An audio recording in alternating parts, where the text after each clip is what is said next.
A black farming family heads to an agricultural expo, hoping for a peaceful weekend. But everything changes when security begins to suspect them, without reason. Despite having valid badges, the guards call the police.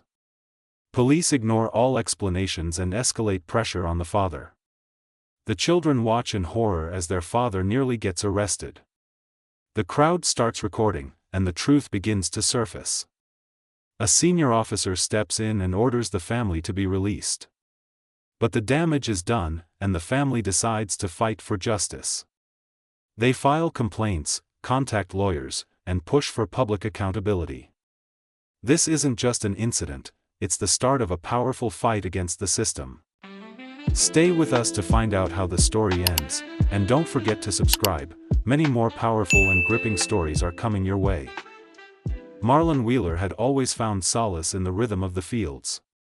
Every season arrived with its own set of trials, yet the soil rarely betrayed him if he treated it with the care it deserved. He was a tall man in his early 40s, lean from years of physical labor, and his hands carried the calluses of a lifetime spent toiling under the sun. Generations of farmers preceded him, though his own lineage was marked by battles for land ownership and recognition that never seemed to weigh as heavily on his neighbors. His father once told him that the land held memory, that it recalled who respected it and who did not. Marlon believed every word, for he had poured his sweat into the fields and felt an unspoken bond with the acres he tilled. As he prepared for a brief respite from the farm, a chance to see a renowned agricultural exposition in the bustling region of Crestwick, he never imagined that an unsettling confrontation awaited him. His wife, Teresa, had insisted that he take a break from the seemingly endless demands of the farm. Their 2 children, Zachary and Raina, both still in their teens, had grown excited at the idea of visiting Crestwick. There would be demonstrations of new irrigation systems, livestock competitions, and culinary events featuring local produce. Marlon hoped to learn a few new techniques that could benefit his own operation, but he also saw it as an opportunity for the family to spend quality time together away from the routine. They all packed their bags into the back of the old pickup truck at dawn, setting out on the 2-hour drive just as the sky transitioned from darkness to a gentle glow. The roads leading out of Marlon's farmland were dusty and lined with hickory trees. He felt a bittersweet pang whenever he left that landscape, no matter how briefly, like he were putting an old friend on hold. Teresa noticed his lingering glance in the rearview mirror, but she reminded him that a short trip would do him good. Zachary and Raina had already begun debating which events they wanted to see first, rummaging through brochures that described the Expo's various attractions. Marlon watched them, feeling a calm pride that his children had inherited his love for agriculture, though they each expressed it in different ways. Zachary was fascinated by machinery and new farming technologies, while Raina preferred the closeness of caring for animals. Upon entering the outskirts of Crestwick, the family immediately observed the vibrancy of a place preparing for a weekend influx of visitors. Colorful banners advertising the Agriculture Expo hung from street lamps, and small pop-up markets sold everything from homemade jam to handcrafted souvenirs. Marlon steered the truck through the traffic, searching for the designated parking area for Expo participants. Teresa noted the swarm of vehicles from all over the state, some with out-of-town license plates, others evidently belonging to local farmers who had also come to showcase their goods or learn from the experts. They eventually found parking in a grassy lot a short walk from the main exhibition hall. After checking in at the registration booth, the 4 of them wandered among the bustling tents and pavilions. Marlon's mind traced over potential solutions for his farm's irrigation challenges as he examined equipment demonstrations.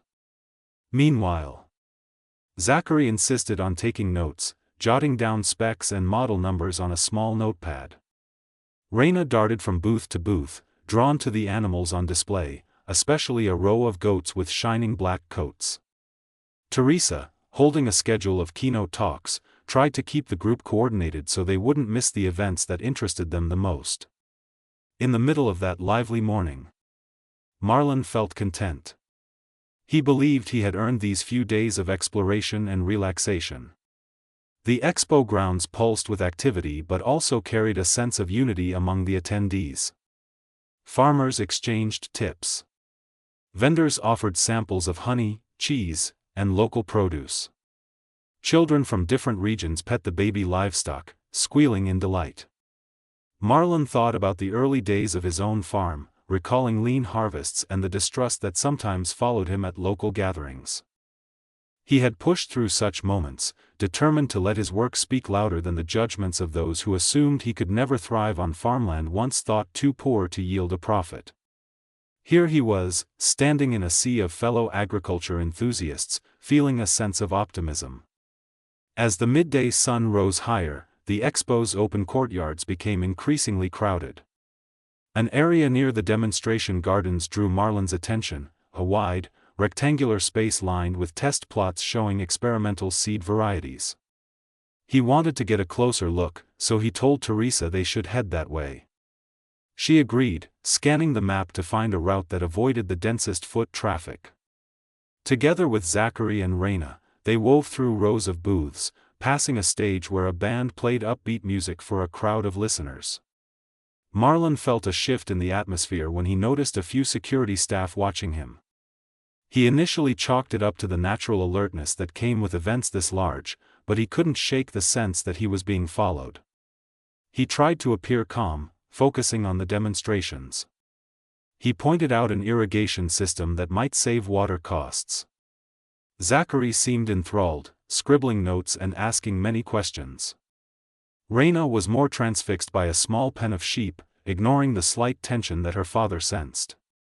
When the family paused near a shady seating area to rest, Marlon became aware of a tall security guard, posture stiff, who approached with an inquisitive glare. The guard demanded to see the family's Expo passes in a way that felt unnecessarily harsh. Marlon reached into his pocket to retrieve the laminated badges they had been given at registration. The guard examined them closely, then handed them back without a hint of friendliness. Marlon sensed no straightforward explanation for the guard's suspicion. Teresa shared a concerned glance with him, unsure whether they had somehow broken any rules. All they had done was move from one area to another, just like countless other attendees. They carried on, uncertain but trying not to let the incident spoil the day. Marlon whispered to Teresa that it was likely just a minor misunderstanding. They had every right to be at the Expo, just like everyone else. The next hour went smoothly enough. They visited a stall that specialized in organic seed packets, and Teresa chatted with the vendor about growing tomatoes in unpredictable weather. Raina joined a small group of children who were invited to feed the animals under supervision. Marlon started to relax again, believing the moment of tension had passed. He glimpsed the same security guard standing several yards away, now accompanied by another guard. Both had their eyes locked on Marlon's family. The second guard began a slow approach, weaving through the crowd with a look of purpose. Marlon felt his pulse quicken. He suggested they move on to a different section, but the guards intercepted them. The second guard wore a stern expression and insisted that the family leave the demonstration area. Marlon asked what the reason could be, indicating that they were merely observing equipment like everyone else. The guard maintained that there was a complaint about an unauthorized vendor in the area, implying that Marlon might be selling goods on the side without proper registration. Confusion took hold as Marlon and Teresa tried to keep their composure. Marlon explained that he was only attending as a participant, not selling anything. Teresa held up the map and schedule to show that they were clearly just checking out the Expo's attractions. The guard refused to listen, insisting that they follow him to the main security station for further questioning. The children began to sense the hostility, with Raina looking especially alarmed and Zachary studying the guards like searching for a logical explanation. None of it made sense. A crowd started to gather, curious about what was going on. Murmurs floated through the onlookers, many of whom wondered why the family was being singled out. Marlon's hands clenched and unclenched, uncertain whether to fight back verbally or to comply and hope the misunderstanding would clear itself up. But compliance seemed to do little good when dealing with individuals who had already made up their minds. The guard repeated that they needed to leave the demonstration area, his voice growing sharper. Teresa attempted to step in and defuse the situation. She calmly repeated that they were official registrants, that they had no booth and were not selling anything, so any complaint against them must be mistaken. The guard's eyes flickered from Marlon to Teresa, but instead of acknowledging the confusion, he gave a signal on his radio. Within minutes, 2 local police officers arrived, weaving through the crowd with their badges visible. They wore the heavy equipment belts typical of law enforcement, and their expressions did not convey warmth or reassurance. The presence of the police added a different weight to the confrontation. One officer demanded identification from Marlon, ignoring Teresa as she tried to explain what was happening. Marlon felt the old knot tighten in his chest, a sensation he remembered from occasions in his youth when law enforcement had paid more attention to his appearance than the situation at hand. Teresa placed a hand on Marlon's arm, urging him not to lose his composure. Frustration brewed behind her eyes. Marlon offered the officer his driver's license, explaining in a level voice that he owned farmland in Willowbank and had come to Crestwick purely for the Expo. The officer seemed disinterested in any clarifications Marlon attempted to give. He eyed the license, handed it back abruptly, and asked if Marlon could provide any further documentation. The exchange felt increasingly accusatory. Zachary stepped closer, his eyes flicking between his father and the officer, while Raina hovered near Teresa, her brow creased with worry. The crowd with forms started to voice disapproval, murmuring that the family appeared to be targeted without cause. As the minutes stretched on, the tension only increased.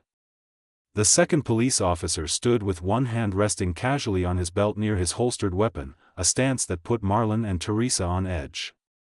Teresa tried once more to clarify that their family was simply attending the Expo, that there were no rules being broken. She asked how they could be considered trespassers or troublemakers if they had the proper registrations. The older officer disregarded her concern and demanded that they leave the premises entirely until the security team could verify the accuracy of their passes. Marlon felt a deep flush of anger as well as helplessness. He wanted to speak up for his rights, to let them all know that he wasn't someone to be pushed around. At the same time, he remained painfully aware that any sudden movement or raised voice could escalate matters in a dangerous way, especially in front of his children. He noticed that onlookers were now filming the scene with their phones, capturing the pointed questions and the officer's dismissive gestures. A few of the people in the crowd called out supportive remarks, warning that this looked like discrimination. Others watched silently, unsure whether to intervene or keep their distance. The entire ordeal had transformed a joyful family outing into a swirl of fear and humiliation. Teresa's own composure began to crack. She had tried to remain calm, to maintain the polite veneer that often seemed necessary in such encounters, but every polite inquiry was met with disregard. She felt an anger inside that she feared might boil over. She gripped her phone in one hand, debating whether she should call legal aid or perhaps the Expo organizers. She whispered to Marlon that they should not allow themselves to be dragged away like criminals, not when they had done nothing wrong. Marlon glanced at their children, feeling the weight of the moment pressing down on him like a heavy burden. He did not want his kids to see him in handcuffs or forced into a squad car, yet he was beginning to suspect such a moment might be imminent. The younger police officer approached with a resolute step, announcing that the family would be escorted off the Expo grounds due to a refusal to comply with security. Marlon pressed his identification once again into the officer's hand, repeating that they were fully compliant and had legitimate badges. The officer seemed unwilling to accept any explanation. The tension in the circle of onlookers grew to a point where everyone knew a confrontation was near. Raina clutched Teresa's arm, trying to hide behind her mother, and Zachary edged toward his father, looking like he wanted to step between Marlon and the officers. The older officer took out a set of handcuffs, signifying that he was prepared to detain Marlon if he did not willingly leave. The sight of the cuffs ratcheted Marlon's heart rate even higher. He forced himself to recall the lessons his own father had taught him about staying calm in the face of aggression, especially racial aggression. He also remembered that he had responsibilities beyond himself. The farm needed him. His family needed him. An impulsive reaction could jeopardize everything he had worked for. He felt a sting of injustice that was impossible to ignore. Onlookers began to raise their voices in protest. Some demanded an explanation from the officers, pointing out that the man and his family had done nothing more than move through the Expo like everyone else. A few Expo volunteers tried to intervene, wanting to confirm the validity of the Wheeler family's badges, but the officers insisted that the matter had escalated beyond the scope of the event staff. Someone in the crowd mentioned the possibility of contacting the Expo administration or even the city council, but the situation was devolving too quickly. Teresa could no longer contain her fury and frustration. She stepped forward, urging the officers not to traumatize her children, imploring them to act with fairness. Marlon tried to gently pull her back, fearful that her passionate pleas might be interpreted as aggression, yet he also understood her outrage. He felt it pulsing in his own veins, a sense of raw betrayal that in a public space celebrating the joys of agriculture, they were singled out, humiliated, and threatened simply because an anonymous complaint had been lodged or because certain people saw a black man among machinery and livestock and assumed he did not belong. The older officer responded by telling Teresa she needed to calm down. This only added to the sense of indignation that flared through the crowd. Marlon noticed that Zachary was discreetly recording video on his phone now, capturing how the officers were dealing with them. In that moment, Marlon felt both pride and sadness in his son's initiative, knowing that, unfortunately, there were times such evidence was needed to protect families like theirs from gross misconduct. He wished his children never had to learn these lessons, but the harshness of the world was teaching them anyway. The police were on the brink of marching Marlon toward the parking lot when a more senior official arrived, having been radioed by security. This man wore a crisp uniform and carried himself with a different aura of authority. He looked upon the scene with what appeared to be genuine concern, surveying the upset faces in the crowd and the near-hysterical look in Teresa's eyes. For a moment, Marlon dared to hope that cooler heads would prevail.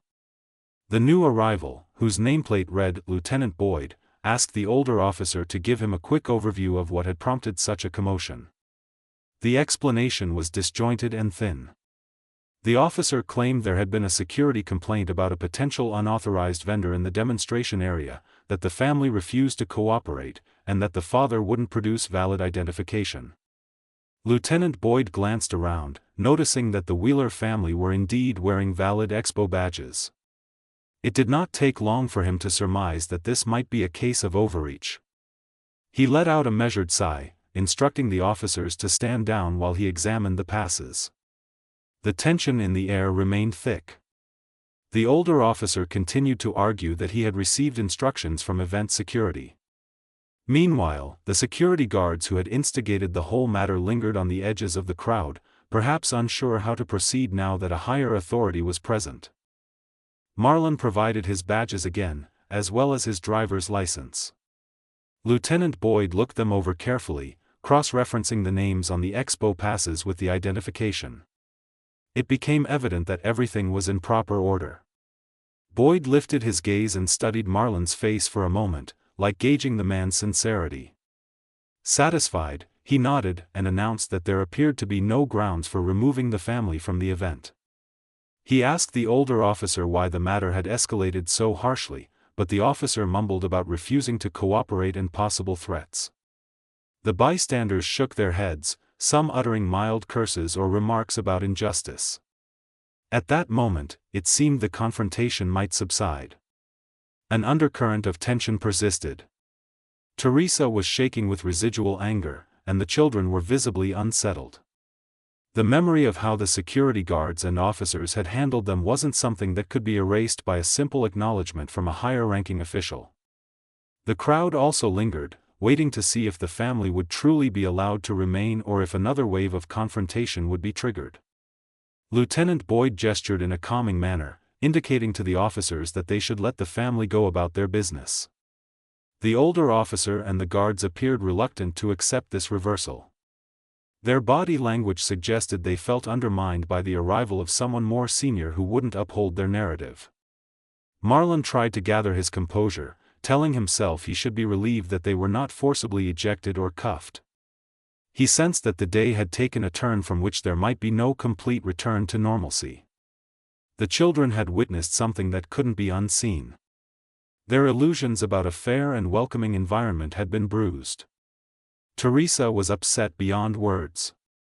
And Marlon himself felt a raw, gnawing sense that this wouldn't be the end of the ordeal. As the tension somewhat dissipated in that immediate moment, the family clutched their belongings and began to move away from the crowd, uncertain if they could even continue enjoying the expo. People around them offered subdued support or apologetic glances, but no one truly knew what to do next. Their day had been marked with a brand of humiliation that wouldn't soon fade. Marlon wanted to believe there was space for justice and accountability. He realized that the presence of the crowd and the recorded videos might be the only things preventing a worse outcome. He worried for other families who might face similar actions away from onlookers. The uneasy alliance of relief and anger coiled in his gut. He had escaped immediate detainment, but he understood that the confrontation was far from resolved. And he had a growing feeling that the seeds of a larger fight for fairness had been planted, even if he had never planned to become involved in such a struggle when he set out early that morning. He looked back at Teresa, who was gently comforting Reina. Zachary stepped in close, offering his father the phone on which he had recorded the incident. Marlon took it with a sober nod, aware that these images could be crucial for proving their innocence and documenting the injustice they had faced. Lieutenant Boyd was still speaking with the older officer, his gestures controlled yet firm, like he were reprimanding the man for letting a situation spiral out of hand. Amid that swirl of confusion and roiling emotions, Marlon led his family toward a quieter corner of the expo grounds, seeking refuge under a large oak tree that cast a wide circle of shade. There, they stood together, hearts pounding and minds racing, trying to gather themselves and decide what to do next. The day which started so full of promise had descended into a public confrontation that tested their resolve. Deep down, Marlon sensed that he and Teresa were not the type to let this go unchallenged. They had faced adversity before, on the farm and in the broader community, and they knew from experience that ignoring such incidents only allowed them to fester. The very soil taught him that growth came through persistence and care, even when the odds were daunting. With a mixture of quiet determination and lingering fear, the family resolved to pursue answers and accountability, not just for themselves, but for any who might find themselves in a similar predicament. Though the day wasn't over, they felt certain that everything had changed. Marlon Wheeler stood in the cooling shade for several minutes, allowing his heart rate to normalize while his family huddled close. Teresa was struggling to contain her feelings of anger and disgust, shaking her head at the memory of how the officers had initially treated them. Reina clung to her mother, trying to make sense of the hostility they had just endured. Zachary lingered nearby, fidgeting with the phone that contained video evidence of the entire encounter. Although the immediate danger had subsided, none of them felt at ease. The presence of security staff patrolling the perimeter of the expo grounds reminded them that, at any moment, another confrontation could flare. Marlon was torn between a desire to leave Crestwick altogether and an unwillingness to retreat without defending his family's dignity. He had come all this way hoping to learn about agricultural innovations that could benefit his land, and instead he had found himself thrust into a situation that laid bare the underlying prejudices still present in many institutions. Teresa read the worry in his eyes and sensed his conflict. He thought about the fields back home, about how the soil did not judge or discriminate based on a person's skin color, and how that sense of fairness was lacking in these human affairs. He also knew that leaving in a rush might teach his children the wrong lesson, that they should abandon spaces where they belonged the moment someone questioned their right to be there. They decided to stay, at least long enough to regain some composure and assess their options. Reina's breathing was uneven, and Teresa tried to calm her while Marlon suggested they find a quieter pavilion where they could sit. He led them past a series of smaller booths featuring artisanal preserves and local cheeses, far from the main demonstration area where the confrontation had taken place. Along the way, a few bystanders stopped them to express sympathy, offering supportive nods and remarks that indicated they had witnessed the incident and felt outrage. Marlon took small comfort in knowing that not everyone here stood by silently or approved of the officer's actions. He also recognized that supportive words wouldn't erase the humiliation they had suffered. They came upon an unoccupied bench near a small ornamental garden.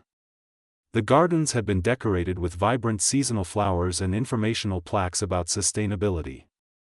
Marlon and Teresa sat on either side of their children, forming a protective line of sorts.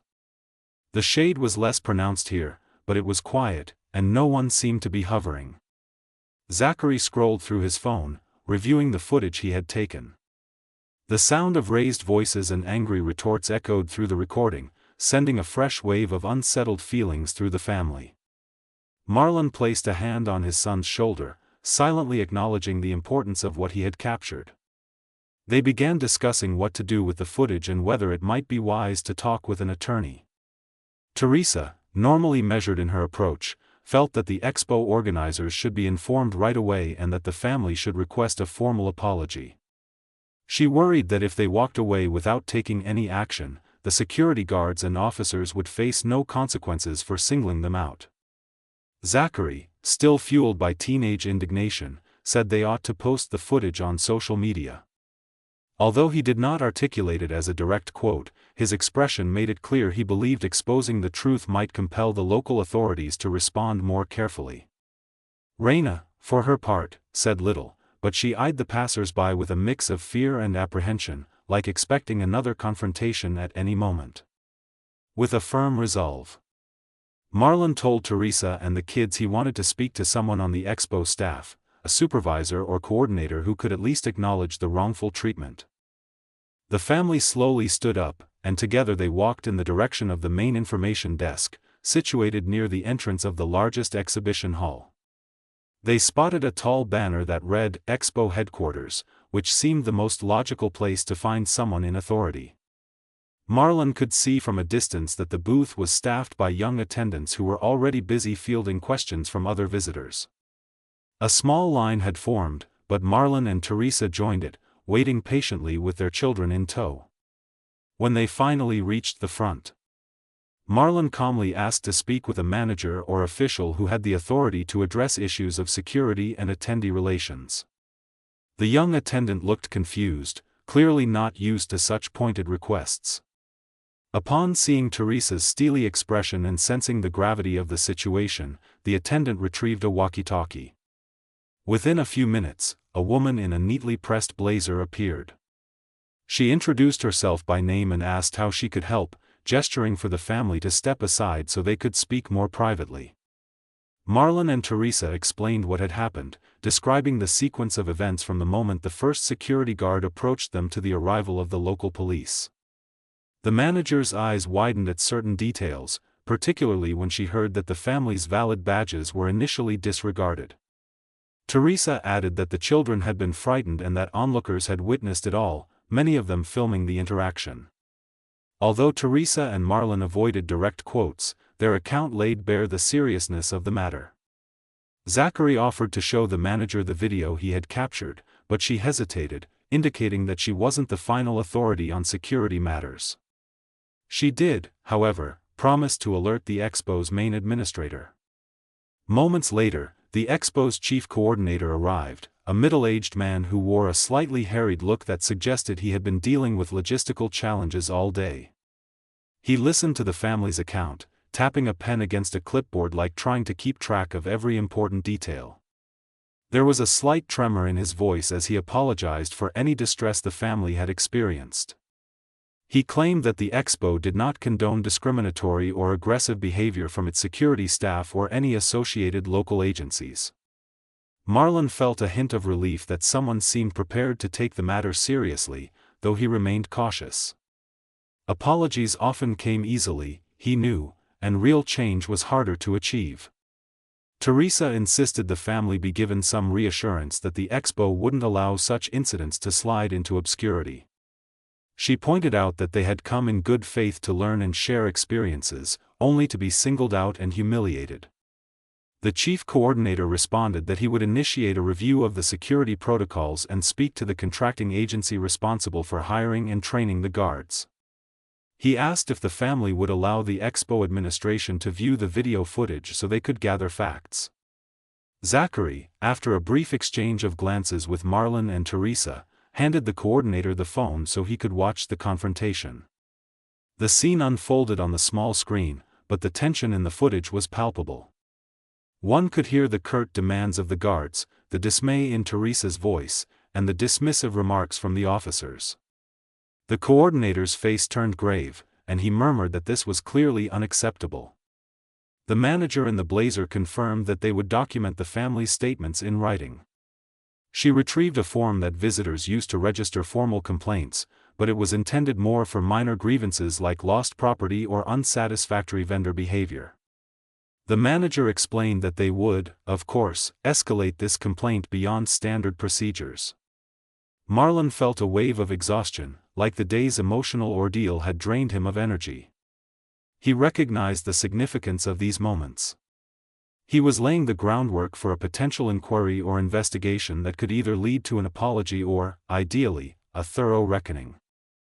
Teresa was equally determined, though she seemed to be scanning the area like anticipating the guards might show up again at any moment to cause trouble. They meticulously filled out the complaint form, detailing the approximate times, locations, and nature of the conflict. The coordinator thanked them, promising that a formal acknowledgement would be sent to them by email once the expo concluded and a proper investigation could be initiated. Before leaving the booth, Marlon asked if there was a designated official from the city of Crestwick who oversaw public safety at the expo. The coordinator hesitated, then explained that the city council liaison, a woman named Councilmember Ortega, was scheduled to visit the expo later in the day for a brief meet and greet with attendees. It might be possible for Marlon and Teresa to speak with her if they stayed. The mention of waiting for another official felt taxing, but Teresa believed it might be necessary. She did not want to go home empty-handed, with only a piece of paper as a promise of accountability. The family stepped away from the booth, at which point Marlon noticed that the children looked drained and uneasy. Reina's face conveyed that she wanted nothing more than to leave and return to the comfort of familiar surroundings. Zachary remained quiet, though his grip on the phone suggested he was still vigilant. Marlon and Teresa decided that while they waited for the possibility of meeting Councilmember Ortega, they would try to salvage some part of the expo experience for the kids. They reasoned that staying put, acting like they had as much right as anyone to be there, might be a form of quiet defiance against the discrimination they had faced. They wandered toward the livestock pavilion, drawn by the muffled sounds of bleating sheep and lowing cattle. Marlon noted that Reina seemed to perk up at the chance to see the animals again. He wanted his children to feel at least a small measure of normalcy after the stress of the confrontation. As they entered the pavilion, a pungent but familiar mix of hay and manure filled the air, and the large space was lined with stalls showcasing various breeds. Reina gravitated toward a small demonstration area where a livestock handler was explaining the benefits of certain feed regimens. Zachary stood with his sister, listening and taking mental notes. Marlon and Teresa observed from a short distance, exchanging a glance that acknowledged their children's resilience. Marlon's mind, however, was still burdened with thoughts of the earlier incident. He recalled how the guards had first approached him, how their suspicion had been immediate. He felt certain that if he hadn't been a black farmer, the day would have gone differently. Teresa, sensing his preoccupation, placed a gentle hand on his arm. They both understood the magnitude of what had transpired, and they realized that the fight for accountability wouldn't end with a complaint form. Teresa was already thinking ahead, considering whom she might contact, possibly a civil rights organization or a trusted attorney who specialized in discrimination cases. She wasn't eager to involve the courts, but she also knew that many similar incidents were brushed aside unless they were addressed formally. Time dragged on, and they noticed the sun beginning to descend toward late afternoon. The expo's schedule listed various events, and the meet and greet with Councilmember Ortega was set to begin at a small podium outside the main hall in roughly an hour. Marlon and Teresa told the children they would wait for that hour, hoping to speak directly to someone with the civic authority to demand accountability from the local police force. The kids did not complain, though it was clear they were weary. The family took a slow walk through the vendor stalls, occasionally pausing at items of interest, but mostly killing time until the meeting. Eventually, they circled back to the open courtyard near the Expo entrance, where a modest stage had been set up. A table with microphones and a banner bearing the city's logo was arranged for the council member and possibly other local representatives. Several people began to gather, some carrying pamphlets about Crestwick's community projects. A small audience formed, presumably to hear the council members' remarks. Marlon led his family to a spot near the edge of this informal crowd, not wanting to stand out too conspicuously. It was hard to avoid notice, given the recent events and the heightened awareness of what had happened. Shortly after the posted time, Councilmember Ortega arrived with a small entourage, including a local journalist, a city liaison, and another individual who appeared to be a community organizer. Ortega offered a brief welcome to everyone, praising the Agricultural Expo for bringing farmers, innovators, and families together. She spoke about Crestwick's commitment to fostering inclusive communities and ensuring the success of regional agriculture.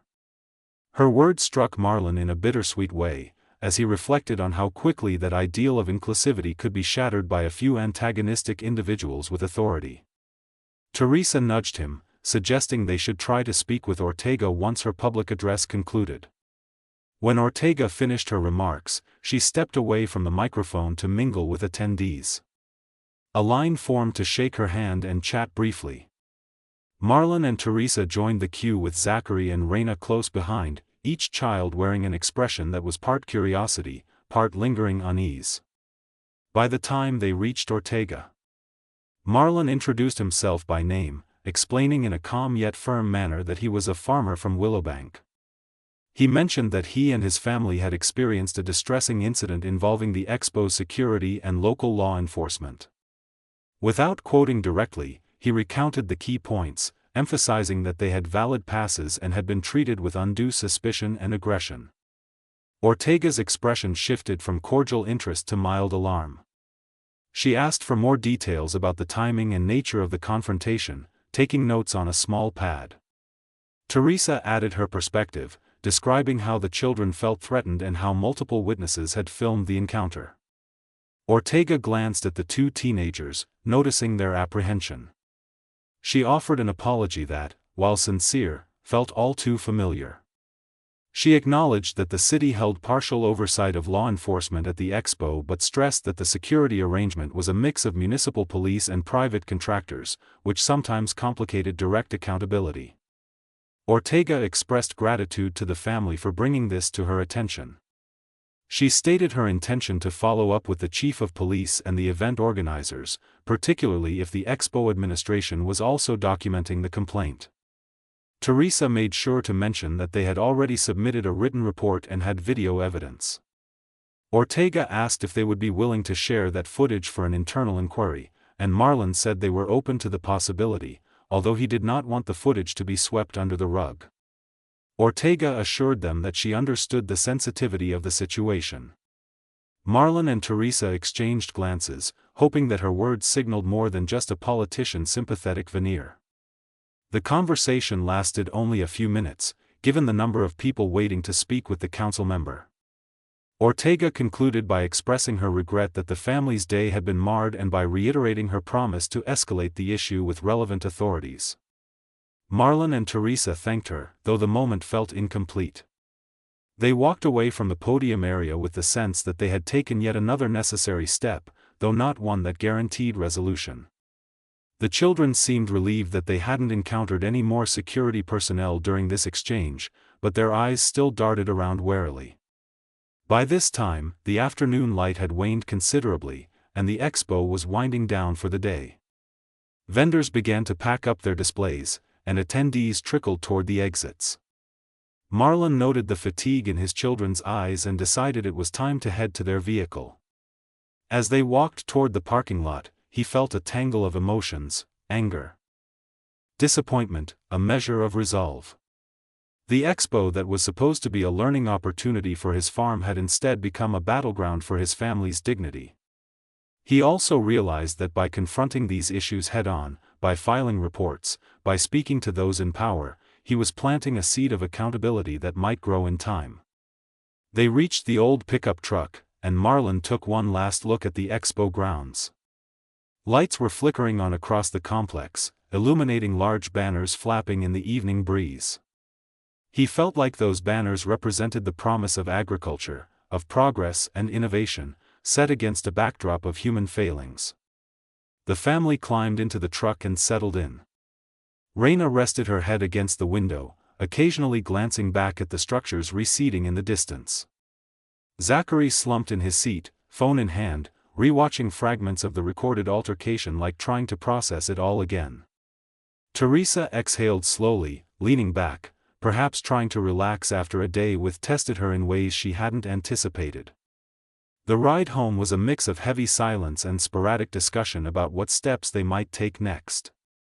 Teresa mentioned the possibility of contacting a local civil rights group she had heard of, one that was active in the county and known to assist with discrimination complaints.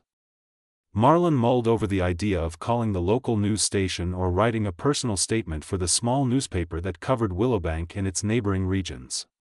He wasn't entirely comfortable with publicity, yet he recognized the power of public awareness. If no one spoke out, the voices calling for accountability would be too quiet to affect real change. As they drew closer to Willowbank, the roads became narrower, fields on either side stretching into the twilight. The familiar sight calmed Marlon, though he couldn't fully shake the day's events from his mind. He thought about how, earlier in his life, he might have tried to brush such incidents aside, chalking them up to the cost of living in a world where prejudice lingered. But now he had children, and he couldn't allow them to see their father resign himself to injustice. He also thought about the farm, the way the land demanded careful stewardship, the way seeds had to be nurtured. Fighting for respect and fairness felt much the same. One had to tend to it diligently, even if the fruits of that labor did not appear immediately. That evening, the family arrived home well after dark. Teresa ushered the children inside, encouraging them to get cleaned up and try to relax. Zachary seemed eager to get online, possibly to upload the footage or at least share it with friends, but Marlon advised him to hold off until they had consulted someone more knowledgeable about potential legal ramifications. Raina quietly retreated to her room, obviously still shaken, her youthful optimism dented by the stark reminder that the world could be unjust. Teresa lingered in the living room with Marlon, reviewing business cards and pamphlets from the Expo, her mind partly on the everyday tasks of running a household and partly on the ordeal they had just experienced. Marlon stepped outside for a few moments, standing on the porch that overlooked the fields. The moonlight illuminated the gentle contours of the land he knew so intimately. In the hush of night, he could almost hear the faint stirring of the crops, the quiet hum of insects, and the distant rustle of trees along the perimeter. This was his domain, a place with given him purpose and stability. He couldn't help but remember that the same society that valued the produce of his labor could view him with suspicion in another context. He wondered if the seeds of change he was sowing by speaking up would ever truly take root. Early the next morning, Marlon awoke to an email notification from the Expo's administration. It was a brief message confirming receipt of his complaint. The language was polite, stating that they had taken note of the security breach in protocol and were looking into the matter. No timeline was provided for when an investigation might be completed. He let out a long breath. Reading between the lines, the email mentioned the possibility that the city's law enforcement unit would be consulted, but it stopped short of mentioning any immediate corrective action. Over a quick breakfast, Marlon and Teresa discussed the path forward. They agreed they would reach out to the civil rights group in the next town over, an organization they believed had handled similar cases, though typically more urban in nature. Marlon was unsure if the group would take an interest in an incident that occurred at an agriculture expo, but Teresa felt that the blatant discrimination was reason enough. Zachary hovered nearby, already anticipating the arguments he might make in favor of publicizing the footage. Raina remained subdued, focusing on the tasks needed for school that day, though she occasionally asked questions that made it clear she was still haunted by the memory of seeing her father almost put in handcuffs. Despite the weight on their minds, the day's farm chores waited. Marlon and Zachary ventured outside to tend to the animals and check the fields. The daily routine brought a measure of comfort. The animals needed feeding, and the land demanded its usual care, unaffected by human disputes. Marlon found a sense of grounding in the repetitiveness of these tasks. He thought about the land's capacity for growth and renewal, a silent teacher in endurance and resilience. After completing the morning's work, Marlon called the contact number for the civil rights group. The phone rang several times before an assistant answered. Marlon explained, as succinctly as he could, the situation at the Expo. The assistant listened carefully, then said that a staff member familiar with local law enforcement oversight would return his call. He left his contact information and hung up, feeling a combination of relief and trepidation. While waiting for a callback, he and Teresa mulled over the idea of seeking help from local media. They recognized that going public could bring unwelcome attention, potentially exposing the family to scrutiny or even backlash from unsympathetic community members. They felt that silence might only embolden those responsible for the injustice. Later that afternoon, the call finally came. A representative who introduced herself as an advocacy coordinator asked Marlon to walk her through the incident, from the moment the guards approached them to the eventual meeting with Lieutenant Boyd and Councilmember Ortega. Marlon laid out the facts, trying to remain objective, though the memory still fired his emotions. The coordinator asked if they had video evidence. Marlon confirmed that they did. She explained that the organization could provide a consultation, possibly connecting them with a lawyer who specialized in civil rights violations. It might also coordinate with local activists or city officials to ensure a thorough investigation. The coordinator made no promises of a guaranteed outcome but offered empathy and a willingness to explore next steps. Marlon ended the call feeling marginally better. The knowledge that there were professionals who dealt with such injustices regularly suggested he wasn't alone in this fight. Teresa took note of the coordinator's name and direct line, vowing to follow up if they did not hear back in a timely manner. The family's daily life resumed in a tentative way over the following days. Zachary and Raina attended school, and Marlon went about his early autumn tasks on the farm, preparing for harvest transitions. Teresa continued to research relevant statutes and prior cases, her determination fueled by the memory of how their children had been forced to witness such an unsettling display of discrimination. A few days later, they received a phone call from the Expo's administrator, the same person who had taken the family's written report. He mentioned that the security company was conducting its own review, stating that the guards involved had given statements. According to those statements, the family had appeared to be moving through restricted areas and refusing to comply with identification requests. The administrator added that the local police department was similarly investigating. He offered that the Expo was prepared to cover any legal fees the Wheeler family might incur if it was determined the security team had acted outside their contractual guidelines. Marlon felt a flicker of hope, yet the entire matter remained shrouded in uncertainty. Teresa, listening in on the call, frowned at the notion that the guards claimed the family had been in restricted areas, knowing that was patently false. The tension only deepened when a city official contacted Marlon directly, requesting an in-person meeting to go over statements. Marlon sensed that the city might be more concerned about liability and public image than genuine justice. Regardless, he agreed, believing the more thoroughly they documented the truth, the harder it would be for anyone to distort or dismiss it. Over a span of weeks, the family found themselves increasingly involved in phone calls, emails, and the bureaucratic dance of scheduling. The process felt draining, and sometimes Marlon longed to retreat into the simplicity of farm life. Whenever he looked at his children, he was reminded why he couldn't stand idle. A few of Marlon's neighbors caught wind of the story, some through social media and others via local chatter. Their reactions varied. Several expressed dismay, offering words of support or encouraging him to keep pushing. Others were lukewarm, hesitant to challenge law enforcement's narrative. A few implied that raising a fuss might cast the entire farming community in a negative light, suggesting that it would be better to smooth things over behind closed doors. Marlon recognized these sentiments as part of a broader culture that often prioritized civility and quiet compromise, yet he also saw how easily that approach could allow injustices to persist. Meanwhile, the civil rights organization reached out again, putting Marlon and Teresa in contact with a lawyer named Samuels who specialized in handling issues of discrimination and harassment. During an initial phone consultation, the lawyer expressed interest in reviewing the recorded footage and any official statements made by security and the police. There was a possibility. Samuel suggested that the family could file a formal complaint with the state's Human Rights Commission or even pursue a civil lawsuit against the city or the Expo's security contractor. Samuels emphasized that he wouldn't decide prematurely which course of action was best, as it depended on the evidence and the willingness of local authorities to rectify the situation.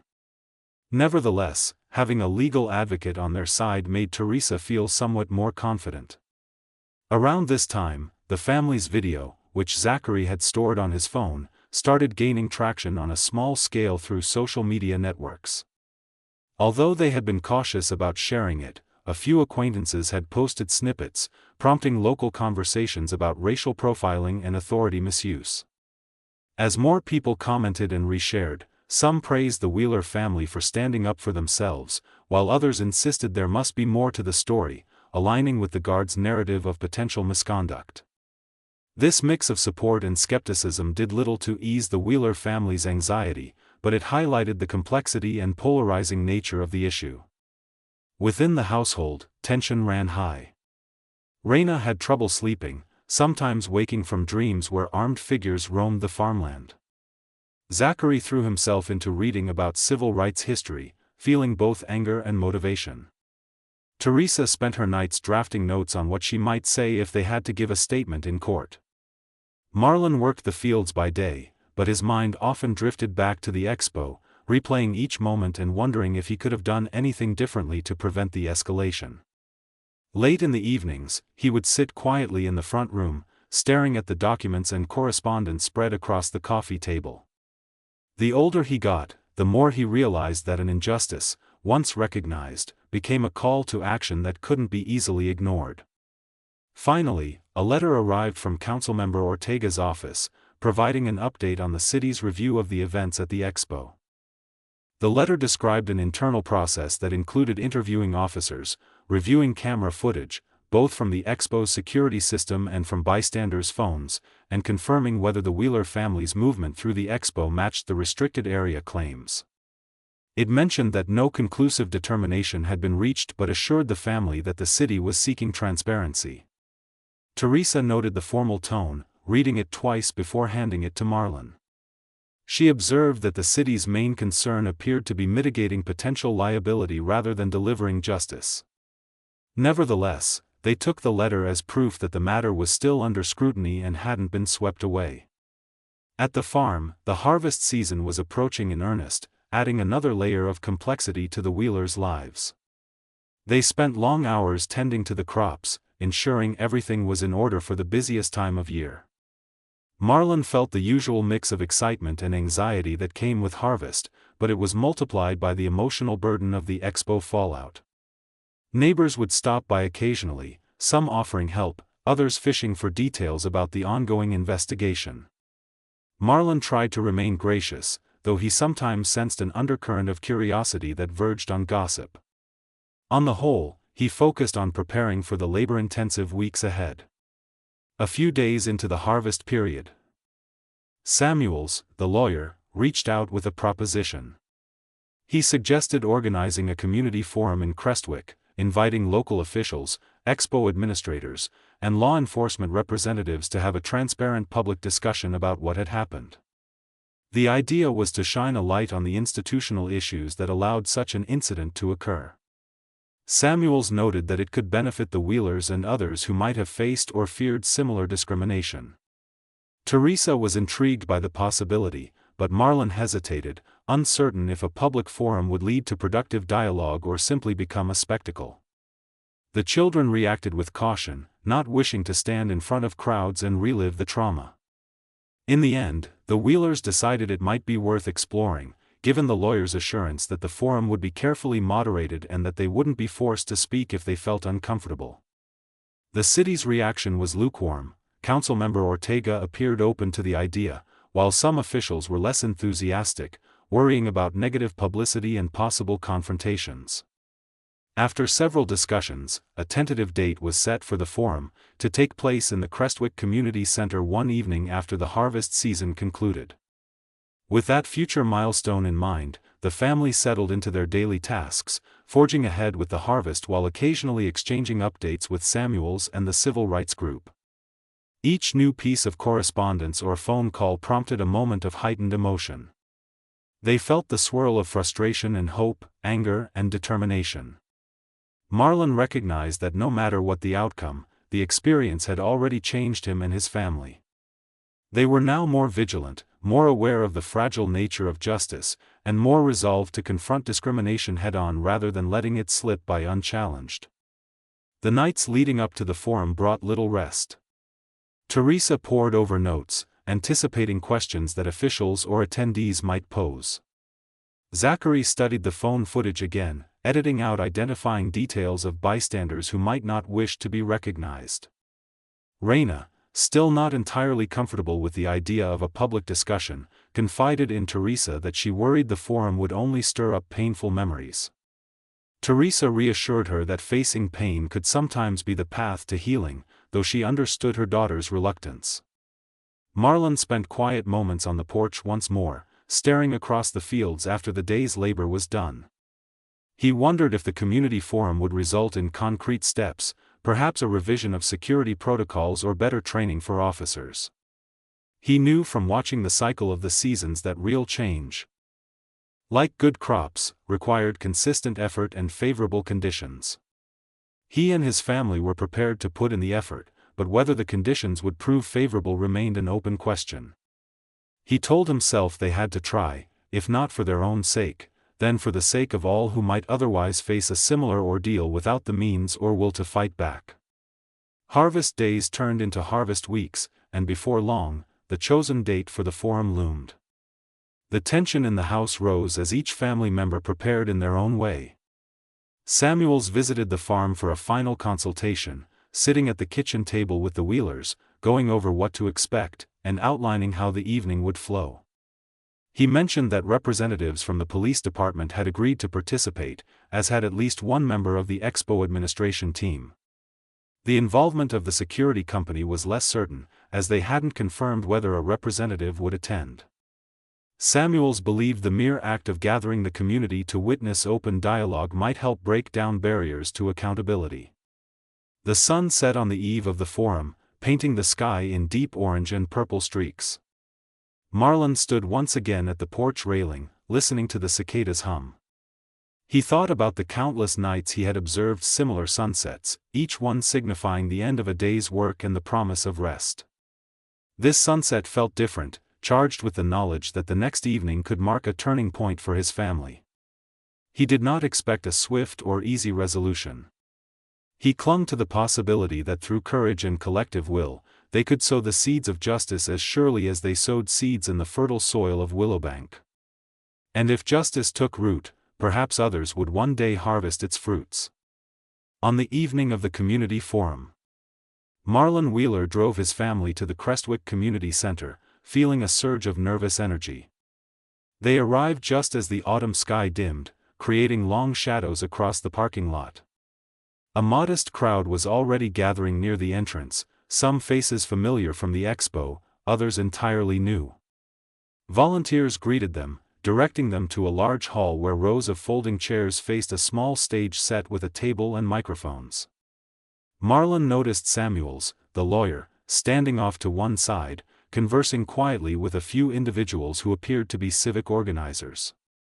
The Wheelers took seats near the back, attempting to remain inconspicuous until the forum started. Raina pressed herself closer to Teresa, unsettled by the attention she felt drifting their way. Zachary clutched his phone, though he had promised to keep it tucked away unless something worth documenting emerged.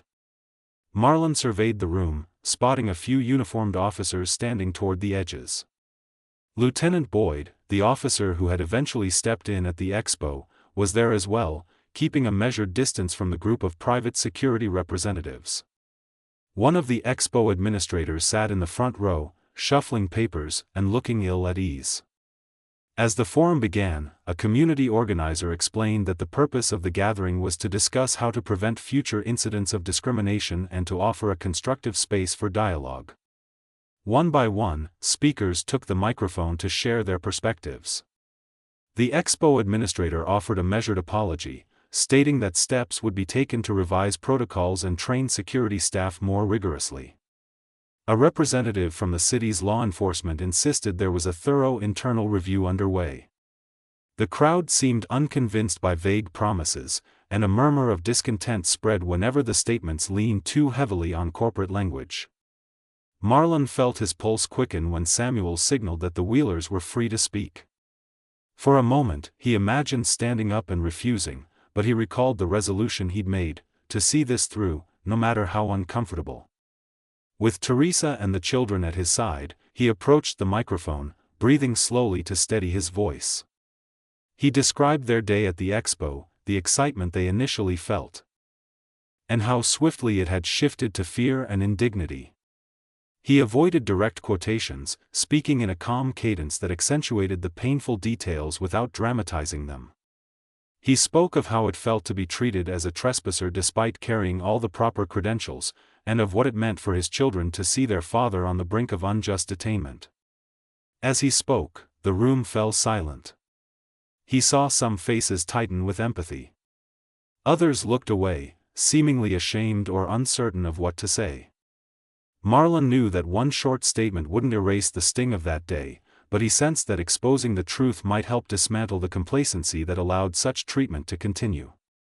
When he finished, Teresa added her thoughts about how the experience had changed their family's view of Crestwick and its promise of inclusivity. Zachary and Raina remained silent but stood resolute, letting their presence reinforce the reality of the trauma they had endured.